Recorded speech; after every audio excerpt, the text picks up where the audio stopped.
Hello all and welcome to Virtualization Quick Start with Oracle VM VirtualBox. My name is Vinod Gupta and I am a cybersecurity professional with over a decade of experience working into the domain. I work a lot with virtual machines, a lot many security tools, a lot many infrastructure related tools, and I really feel that virtualization is a very important topic that everyone should know in the field of IT. Right. So in this series of short videos and tutorials, I will try to help you understand what is virtualization, what are virtual machines, how do we create it, how do we manage them, how do we take care of these virtual machines, and various different concepts. Right. So let's go ahead and just jump into it. Let's first understand what exactly is virtualization. What is virtualization? As per Wikipedia, it says it is the act of creating a virtual version of something at the same abstraction level, including virtual computer hardware platforms, storage devices, and computer network resources. Now, at the very basic level, this could be a really difficult statement to understand, but let me put it like this. What is virtualization? Virtualization helps us make logical, software-based copies of the physical or the real hardware that we have.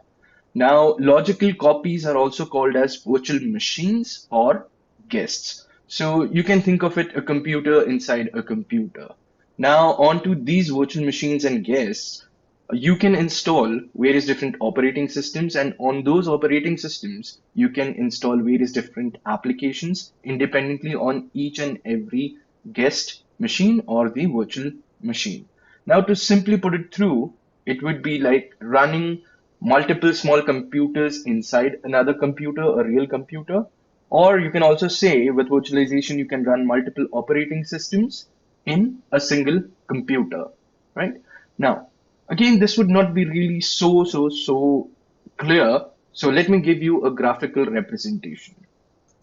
So there are two scenarios over here where we have on the left hand side a normal computer with applications, right? So what happens over here is at the very basic level, we have our hardware. It could be your laptop or your desktop computer, right? And then on the hardware, you have your operating system installed. Now, moving further, you install your various different applications like your games, your web browsers, your office applications, or any other tools likewise. So that's your normal computing system, your laptop, desktop, anything. Now, on the other hand, let's see how virtualization can be enabled and how would it look like in a graphical manner. Now, you would have your computer hardware. On the top of the hardware, you have your operating system, and then you would have all of your applications that you need to work. Now, moving further onto the virtualization. So for virtualization, you will install a hypervisor onto your operating system. Within the hypervisor, you would create virtual machines. Inside the virtual machine, you would install an operating system. And on the operating system, you would install your applications. Now, this effectively creates a different machine or a completely different computer inside your actual computer. Now, it doesn't actually stop over here. You can again create multiple virtual machines, install various different kinds of operating systems onto them, and install all of your applications that you will need, right? So that's a very simple graphical representation of how virtualization works. But until now, you should have really got a question, okay, what exactly is this hypervisor? Now, hypervisor is the key over here. It is the hypervisor using which you can create a virtual machine, you can run virtual machines, you can manage them, you can network them, and you can also delete them, right? So let's see how this works. Now, in the previous slide, what you saw was this particular diagram that we saw, which was hardware, operating system, your applications. We had hypervisor installed, and we have virtual machines with their own operating systems and applications. This typically is called a type 2 hypervisor or a host-based hypervisor. In simplified terms, we also call it as desktop virtualization. On the other hand, we have another type of hypervisor, which is called as the type 1 or bare metal hypervisor. Now, how is it different from your desktop virtualization or your type 2 hypervisor? It's as simple as this. You have your hardware, and on top of your hardware, you install your hypervisor. That's correct. A type 1 hypervisor would really not need an operating system pre-installed onto your hardware to run. It can directly run on your hardware. And then very simply, similar to desktop virtualization, you can create virtual machines onto a type 1 hypervisor. Your operating systems, your applications go in them, and then you can very simply, very well run all of your virtual machines over there. The only difference is you do not have the operating system layer from type 2 virtualization in your type 1 virtualization. These use cases of type 1 hypervisors are majorly used into the server market. Moving further, let's talk about some benefits of virtualization. There are several benefits like lesser hardware requirements. Let's say if you are a software developer, specifically developing a cross-platform application, you might have just one single laptop that runs Windows. Now, if you really want your application to work in the Linux or Mac OS environment as well, you really need to have those operating systems with you. Now, it becomes really tedious when we are on a tight budget to buy another hardware. But using virtualization, you can very well create a virtual machine, install that particular operating system, and run it as normal. And moreover, you would not be investing in any new hardware. Obviously, software licenses, operating system licenses would be the concern. However, when we talk about hardware, you will need really less hardware. When we talk about lesser hardware requirements, it talks about almost anything and everything in terms of hardwares, like the individual servers or desktops or laptops that you might need, individual networking components like switches, routers, and various different cabling and wireless infrastructure. You also obviously would need lesser power and lesser cooling requirements, right? Then efficient resource utilization.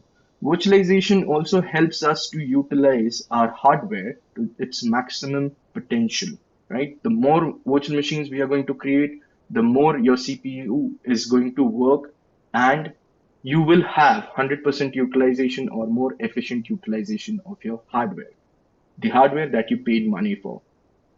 Then, virtualization enables us to have easier and better backup and restore capabilities.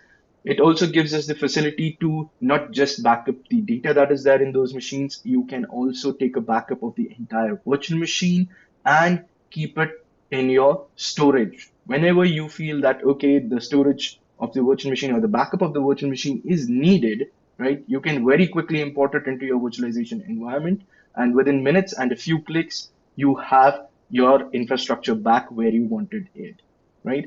It's that simple. I'll show you all of these things in the videos further. Then quick provisioning.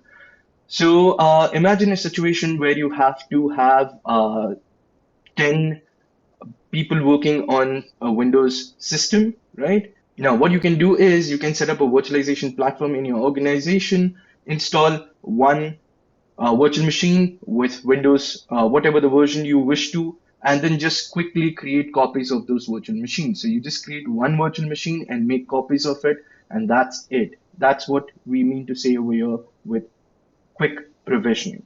Then, better compatibility with old applications. Let's say there are several situations in the industry where you have to run old applications that could be really old without any support, but they are needed in the industry, they are needed in the organization for some reason, and they might be running on a very old version of operating system. Let's say Windows 7, and the application could be running only on Windows 7, right? So you can very easily set up a virtual machine with Windows 7 installed onto it, and then install that application onto the virtual machine and run it. That's how easy it becomes in terms of better application compatibility. Then easier distribution. Let's just consider you have a database in a virtual machine and one of your teammates or one of your friend needs it for the project. You might be working together on that particular project. You can very well easily export that virtual machine, send it across to your friend. They just have to import it into their virtualization platform and you have it running exactly the same way on both the computers the way you had been using it. That's how easy it is with virtualization, right? Then perfect test environments. I being from the cybersecurity industry, it becomes really easy to utilize virtual machines to perform all of your tests. There are several different cases where we have to do malware analysis, and it is really not a good practice to perform analysis on those malwares on the main operating system that you have installed. So in that case, virtualization is a very, very big blessing for us. And then better scalability. When we talk about better scalability, it is all about how you can increase the density of your network. Let's say there is one web application onto one virtual machine, and let's just consider it is for e-commerce, right? Now, every month you might be getting tens of thousands of users coming and utilizing your website, ordering products from your website. So that's running on one single machine, but during festive season, during holiday seasons, you are for sure going to get a huge amount of traffic. Now, to provision more servers, all you have to do is create a clone of that virtual machine on which your application is there, and very simply go ahead and bring it up in the network, and you have two servers now, and you just have to load balance it, and then your load for all of your users is completely taken care of. And instead of one, there are now two servers that are actually running your website, right? So these are a few benefits of virtualization. There are for sure more, but let's go ahead and see how we can get started with it. Now, to get started, you have a few requirements. The first thing first, you always need to have a laptop or a desktop, obviously. And then the most important thing is the CPU. I have mentioned that you need a recent generation CPU. Please do not be scared with that. Why have I mentioned it over here? Is because newer generation CPUs, they come with hardware virtualization extensions like Intel VT or AMD V. So if you're using an Intel based computer, you should have VT based extensions for virtualization. And if you're using AMD, you should have AMD V extensions for virtualization. When we talk about memory, it is very important that you have at least 4 gigabytes of memory into your computer.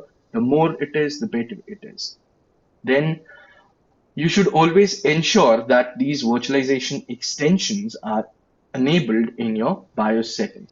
But again, let's just not directly shut down the laptops and go and check the BIOS. Let me show you some things that we can try, right? So you can install an application called CPU Z. It's a free application. All you have to do is search it on Google.